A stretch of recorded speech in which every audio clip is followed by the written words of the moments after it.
c'est une campagne pour support to good governance, amener un petit peu plus de bonne gouvernance à Maurice. Et dans ce cadre-là, nous militons pour plusieurs cadres légaux, la protection des lanceurs d'alerte, une loi pour les financements des partis politiques, la légalisation aussi des partis politiques, un cadre pour réguler les partis politiques. Et il y a ce fameux Freedom of Information qui, comme Jack Disher a très bien présenté au début, nous finit pendant des années maintenant et qu'ils n'arrivent pas à trouver. Il arrive en l'air aujourd'hui quand on parle de corruption à Maurice que juste la sensibilisation n'est pas suffisante. Il nous peut trouver sur le terrain. Transparency Mauritius, il fait la sensibilisation dans les écoles, avec les enfants, avec les jeunes, dans les centres sociaux, sur les réseaux sociaux, dans le secteur privé, secteur public. Et il y a cette compréhension de la corruption, mais il y a aussi cette habitude, comment dire, tout le monde une normalité à ce que qui nous pas connaît l'information ou qui a un abus de pouvoir ou qui a du monde qu'on lit dans une place de pouvoir, il est capable de faire ce qu'il a envie. Et quand on arrive à ce stade de normalisation de corruption, il est important capable de redresser sa situation et une des façons de le faire, c'est avec des cadres légaux.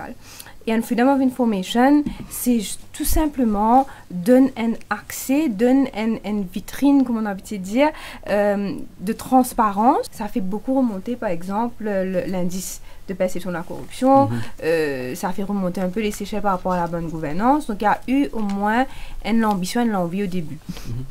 Il y a dans d'autres pays, par exemple la Nouvelle-Zélande, qui est probablement le modèle qui fonctionne le mieux à travers le monde. La Nouvelle-Zélande, qui est d'ailleurs un des pays numéro 1 sur l'indice de perception de la corruption.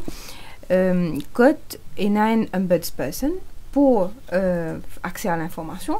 que toute bonne information, bonne requête vient généraliser côté li, puis il y a une équipe qui du coup va repartir dans les ministères ou dans les institutions publiques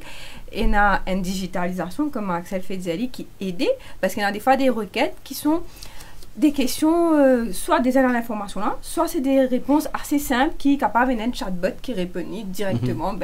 telle information, voilà, telle question, voilà l'information. Donc, il y a un mix d'outils au niveau de Nouvelle-Zélande, de digital, de personnes qui répondent, et il y a aussi un délai, de la loi, il y a un délai, que si vous ne pouvez pas gagner l'information dans 2 semaines, il est capable pris pour aller être en cours. Et ça, les rend ça la loi là plus fort parce qu'effectivement, la personne, le citoyen, non seulement il peut poser une question, il peut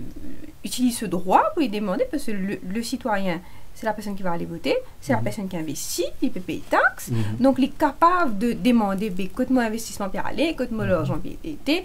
qui peut faire pour ma société, maman vote ça gouvernement là, parce qu'il y a un tel programme, que le programme là est arrivé, qui fait ça prendre faire,